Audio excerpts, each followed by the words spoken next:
debe revisar que eso se haga. O sea, poner las órdenes, está pendiente de que se cumpla y todo. Nosotros solamente revisamos si eso se cumplió, si eso no se cumplió, simplemente omitimos el estudio, porque bueno, no nos podemos arriesgar.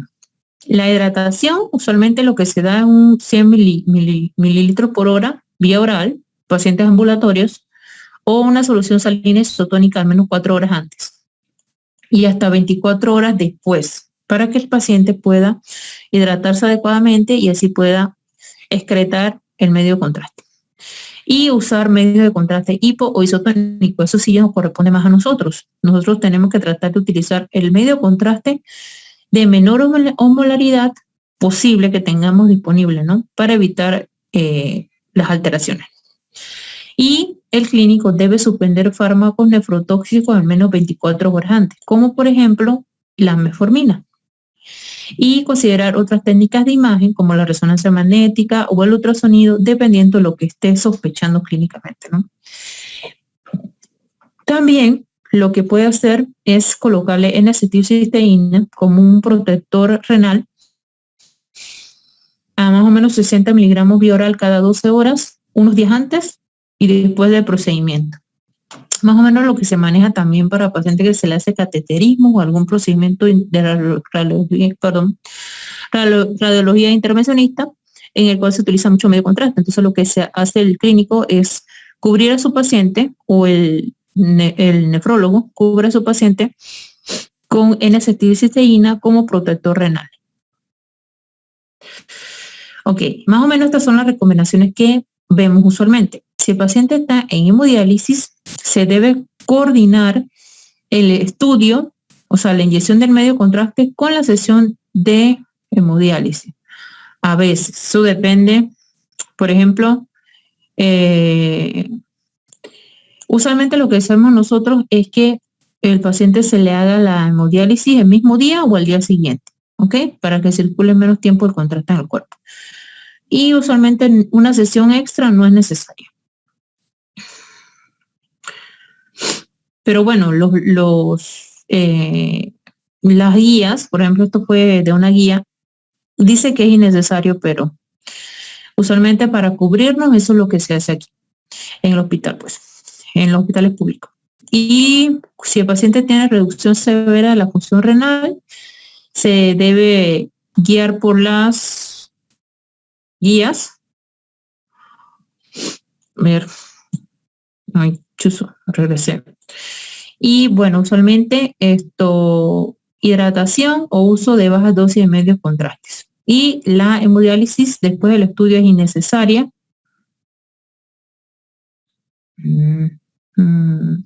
Y los exámenes de resonancia magnéticas, porque acuérdense que la resonancia magnética también utiliza medio contraste, que se usa el gadolínio. Se deben evitar dosis mayores de 0.3 milimol por kilo. Entonces, los pacientes que están en diálisis peritoneal ambulatoria, solamente lo que se recomienda es, si es un examen de tomografía o un pielograma, la hidratación debe considerarse solo después de evaluar cuidadosamente el balance hídrico del paciente. Recuerden que estos pacientes acumulan líquidos y ellos siempre tratan de que el paciente tome la menor cantidad de agua posible. Entonces, en este caso, ellos tratan de más o menos, nosotros debemos tratar de poner la menor cantidad de contraste posible y ellos de regular su manejo de líquidos y estar pendiente de ellos, ¿no? Porque si toman demasiada agua, ellos no van a poder manejar esta cantidad de agua y lo que pasa es que causan una insuficiencia cardíaca secundaria, ¿no?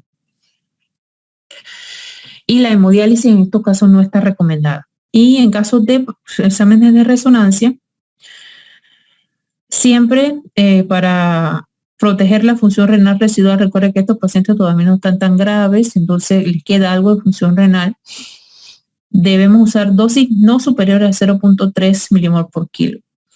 Y la hemodiálisis tampoco está recomendada en estos casos.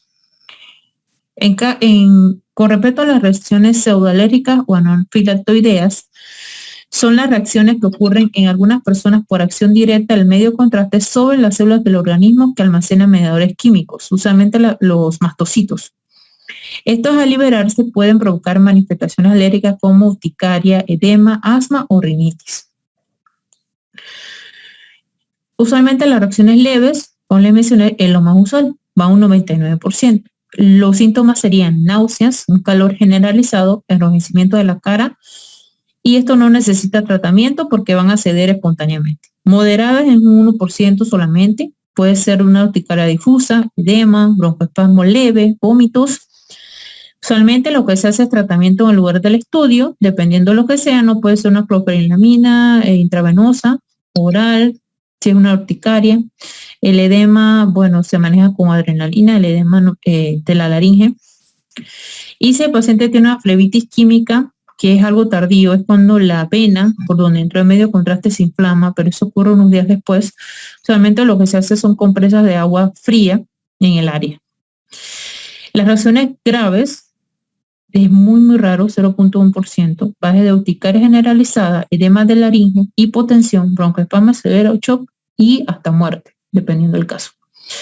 El tratamiento sería manejo interno, o sea, hospitalizar al paciente y manejar vía aérea adecuadamente, manejar todo el proceso, manejarlo como una urgencia, porque puede llevar a la muerte ya sea por una insuficiencia cardiorrespiratoria, también por daño neurológico irreversible, debido a la hipotensión y la hipoxia secundaria a la insuficiencia cardiorrespiratoria.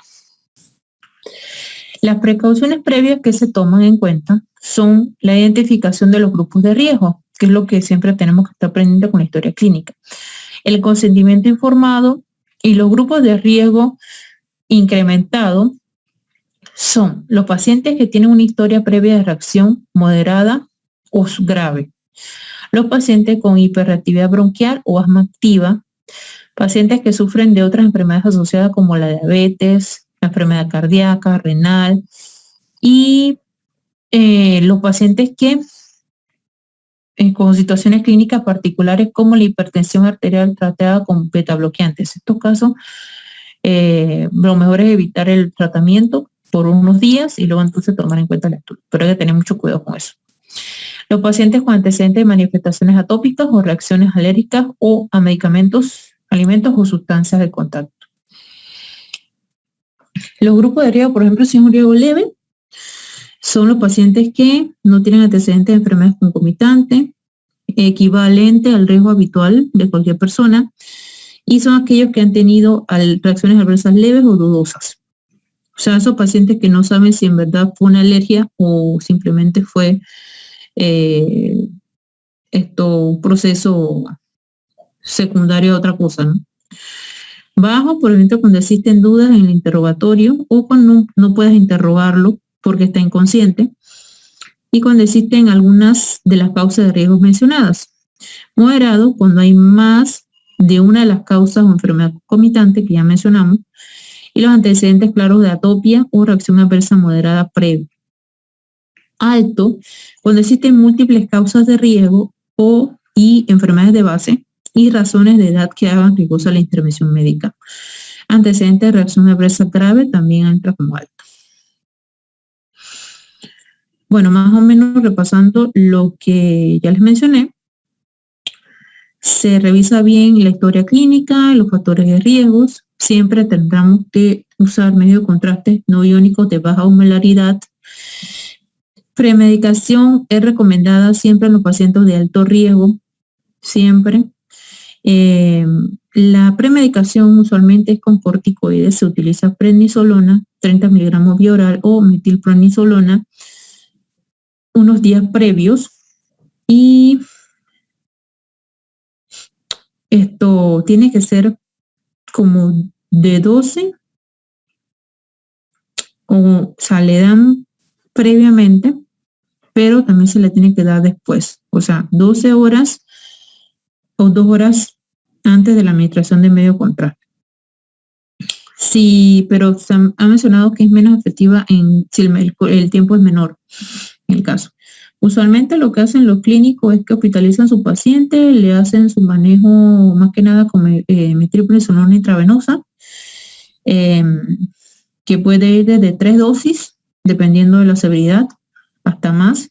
Más o menos serían Si se utiliza cada 12 horas, sería 2 días hospitalizado, se le da tratamiento y previo al estudio se le pone su última dosis con su clofeniramina antihistamínico, que es lo que más usualmente se utiliza, perdón. Y bueno, usualmente si ocurre, lo que se hace es tratar lo que veamos en el momento, ¿no? Tratar de reanimarlo y manejar los efectos en el momento. Y si existe una extravasación del medio contraste, que se ocurre cuando la vena se rompe, cuando se pasa al contraste, porque el contraste tiene que ir a una velocidad, dependiendo sea baja o alta, dependiendo del tipo de estudio que se necesite. Y a veces las venas no son muy grandes, por eso que nosotros siempre pedimos una canalización antecubital con un 18, porque debe ser un vaso de gran calibre para que sea más sencillo y evitar la extravasación local, ¿no? Porque esto puede causar hasta necrosis, dependiendo de la severidad, ¿no? Porque se extravasa el contraste se queda en el tejido subcutáneo, eso aumenta el volumen, aumenta la presión en el área, dependiendo de la cantidad, y entonces esto disminuye la circulación y puede afectarlo. Pero bueno, nosotros siempre estamos pendientes de eso y la enfermera de evitar y el equipo usualmente te avisa cuando se extravasa. Igual uno está viendo la imagen en el momento. A ver, ¿qué más? Bueno, si tenemos pacientes diabéticos tomando metformina, ¿qué debemos hacer? Principalmente usar medios de contraste de baja osmolaridad, siempre, lo más que podamos. Si son estudios ambulatorios, si el paciente tiene creatinina sérica normal, el examen radiológico se realiza y la ingesta de metformina se detiene desde el momento del estudio. ¿Ok? En el momento, o sea, ese día no se la toma. Si la función renal es anormal, la metformina se debe interrumpir desde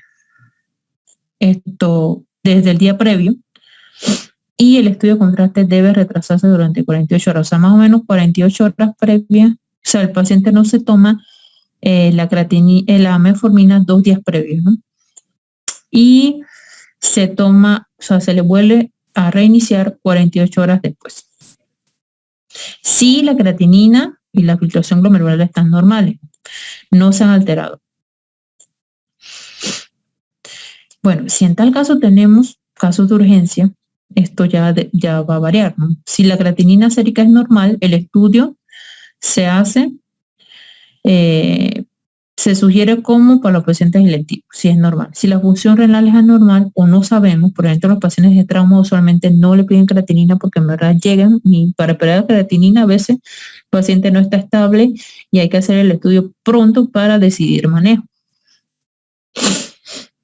Entonces el médico debe sopesar los riesgos y los beneficios de la administración de contraste. O sea que en este caso queda a cargo del clínico o del quirúrgico y él tiene que firmar el consentimiento o explicarle bien al familiar o al paciente los riesgos y tomar la responsabilidad de si hace o no, si solicita o no el estudio. Pero siempre nosotros tenemos que ver en el expediente si él hizo eso y si firmó, ¿no? Si está de acuerdo. Y bueno, las precauciones serían que la terapia de metformina se debe interrumpir, el paciente debe ser hidratado siempre, hasta 24 horas después del estudio, y si en tal caso, está oral, ya sea oral o intravenosa, dependiendo, ¿no? Controlar la función renal, siempre el ácido láctico y el pH en sangre, y buscar síntomas de acidosis láctica, que eso puede ocurrir mucho con los pacientes que usan metformina y interactúa con el contraste, ¿no? Ya sea vómitos, somnolencia, náuseas, dolor en epigastra, anorexia, hipernea, letargo, diarrea y sed pueden ocurrir. Y bueno, ya ustedes saben los valores para acidosis láctica.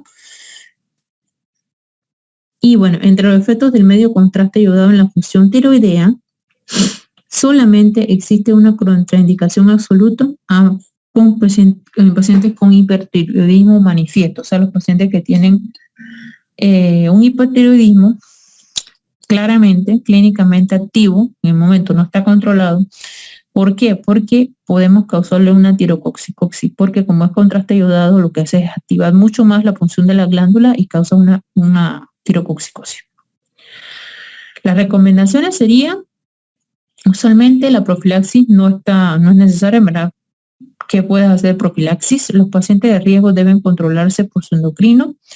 Después de la iniciación del contraste deben ir, y en pacientes seleccionados de alto riesgo, el tratamiento profiláctico puede administrarse por su médico, principalmente en pacientes con, usualmente lo que hacen es utilizar el tapasol, es lo que utilizan, o simplemente prefieren no hacer el estudio o cambiarlo por otro estudio, que es lo mejor.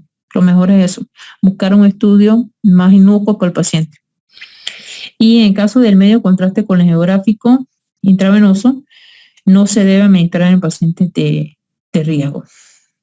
Para ver, o sea, existen medios contrastes que son intravenosos, pero que van hacia vía biliar.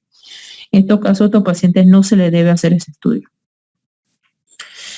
Y bueno, en caso del embarazo y la lactancia, tanto con el medio contraste ayudado, que es el de sustentomografía, y el gadolinio, que es el de resonancia, solo cuando el examen es esencial. Y no, bueno, no.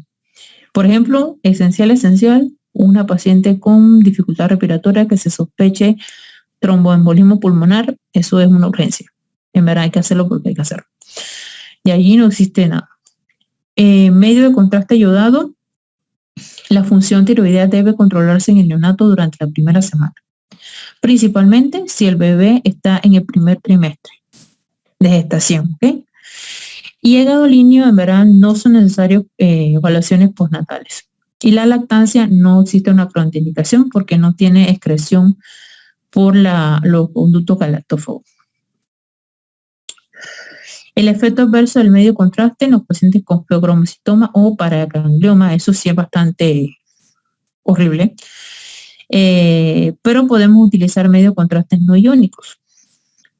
El contraste iónico puede precipitar síntomas hiperadrenérgicos y crisis hipertensiva y se nos puede morir el paciente en el lugar del estudio.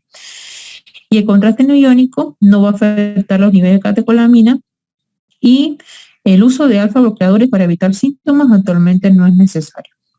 Principalmente es el manejo del tipo de medio contraste. Y bueno, en cuanto a las alergias a los mariscos, en verdad esto existe poca evidencia de que las reacciones al medio contraste estén mediadas inmunológicamente, o sea que no es directamente asociada, ¿no? Usualmente es por una reactividad cruzada, por un reconocimiento de los antígenos por el mismo anticuerpo IgE, pero usualmente en verdad no hay una evidencia que diga claramente que porque el yodo de los mariscos, soy alérgica a los mariscos, es por el yodo. Usualmente las personas que son alérgicas a los mariscos son alérgicas a otro tipo de sustancias que tienen marisco, no esencialmente al yodo, ¿ok? Como por ejemplo, las paraalbúminas, que es la proteína que controla el flujo de calcio en el sarcoma muscular del bacalao, el atún o el salmón, es bastante alergena. O la tropomiosina, que es la que tiene la contracción muscular de los crustáceos, los insectos, los ácaros, los nematodos y otros casos de moluscos causan el 75% de las reacciones. Pero esto no tiene nada que ver con el medio contraste porque el medio contraste no tiene nada de esas cosas. Pero bueno, ya si el paciente tiene una alergia exactamente al yodo, ya eso es otra cosa. Pero usualmente los pacientes alérgicos a los mariscos son alérgicos a estas cosas, no al yodo en sí. Ok. En cuanto a la premedicación y la elección del medio contraste, existen diferentes esquemas que usualmente se usan corticoides y antihistamínicos y se utilizan estudios de urgencia y programados. Y siempre recordar la deshidratación, tenerla pendiente, ¿no? Y en caso de urgencia, como los traumas, se recomienda es una inyección de corticoide rápido, hidrocortisona, 500 miligramos intravenoso y un antihistamínico intravenoso como la clofeniramina. Si es leve, no es necesaria. Si es moderada, algunos pacientes de riesgo bajo Siempre hay que consultar con alergología o medicina interna si no tenemos la institución, ¿no? Alergólogo. Entonces, el esquema sugerido es corticoides, puede ser metilprednisolona o metilprednisona.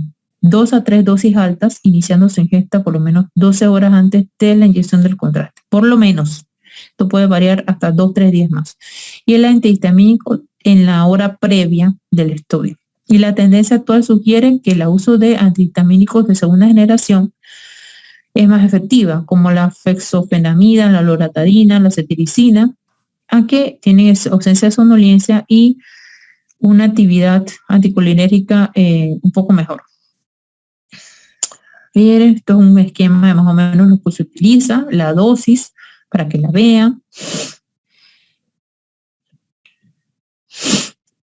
Y bueno, esto es más o menos para que tengan una guía. Por ejemplo, si un paciente tiene grupo de riesgo bajo, no es necesario modificar el medio de contraste, tampoco es necesaria la premedicación, ni consultar con alergología, ni siquiera internar al paciente, ¿no? Si el riesgo es bajo, sí se considera la alteración del medio de contraste por un hiposmolar y premedicación, y a veces consulta con alergología. Si ya es moderado, sí debemos modificar el medio de contraste, premedicación, consulta alergología y dependiendo. Pero si el riesgo es alto, lo principal sería no hacer el estudio, sino buscar otro estudio, ¿ok? ¿Qué vemos? ¿Qué podemos ver? Si tenemos un colapso cardiocirculatorio con hipotensión, taquicardia, sudoración, pérdida de conciencia, bueno, lo básico para manejarlo. Inicialmente, bueno, lo que podemos hacer nosotros en el área, si tenemos un carro paro y todo, ¿no? Primero se elevan los miembros, luego su suero, a goteo rápido, el oxígeno y adrenalina, 0.3 mililitros subcutáneos, ¿no?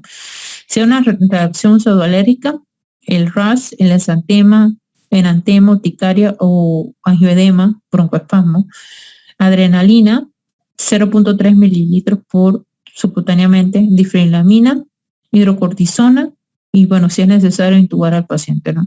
Si hay una reacción vasovagal con hipotensión y bradicardia, elevar los miembros y, si es muy severa, atropina. Y siempre debemos estar pendientes de la conducta médico-legal porque en verdad puede llevarnos a problemas.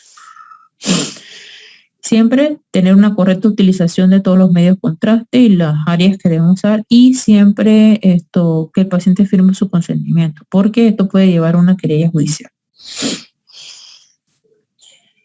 Y bueno, usualmente lo que toman en cuenta para esto sería si ha tomado conocimiento de los antecedentes del paciente, si ha hecho conocer los riesgos y ofrecido un consentimiento informado al paciente, si ha clasificado al paciente según el grupo de riesgo al que le corresponde, si ha efectuado las consultas del especialista en los casos recomendados y si ha indicado una premedicación. Esto sí es más legal por el clínico, porque si el clínico no hace todas esas cosas, nosotros simplemente revisamos el expediente y omitimos el caso, pero él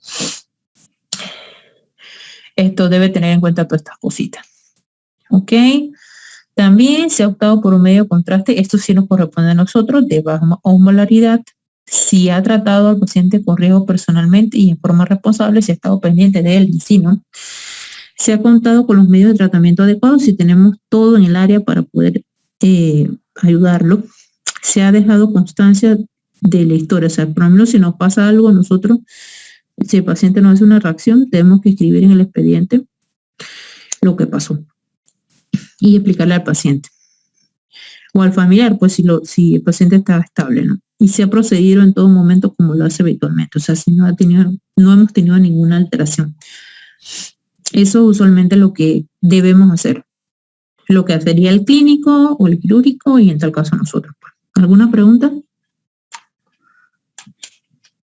Chicos, ¿están ahí? Sí, profesor. Yo dije que se fueron a dormir. Ok, ¿tienen alguna pregunta, alguna duda? Eso porque, en verdad, a mí me gusta este tema porque cuando lleguen a hacer el internado, ustedes son los que deben estar pendientes de esto, ¿no? Para que no tengan el ajetreo que nosotros acá nos vamos a omitir el caso, no nos pasa el paciente, regresa del paciente para atrás. O en tal caso, usted, si viene con un paciente y pasa en el momento una de estas cosas, ustedes deben estar pendientes, ¿no? Siempre. El interno, ustedes saben que son el primer caballito de batalla, donde vayan. Así que son cositas que deben tener pendiente para su internado. Y bueno, dependiendo ya después que quieran, ¿no? No hay pregunta. Corazón, mis amores, chicos. Al No, parecer no, profe. ¿Todo bien? Ok, Bien, perfecto. ¿Ah? Dime. todo bien, pues. Todo bien. Ok, perfecto. Pues cualquier cosa me escriben, pues. Bueno, yo les aviso cuando les pongo algo en la plataforma. Pues. Que bueno, ahorita soy un poco enredada. Y de ahí yo creo que nos vemos la otra semana.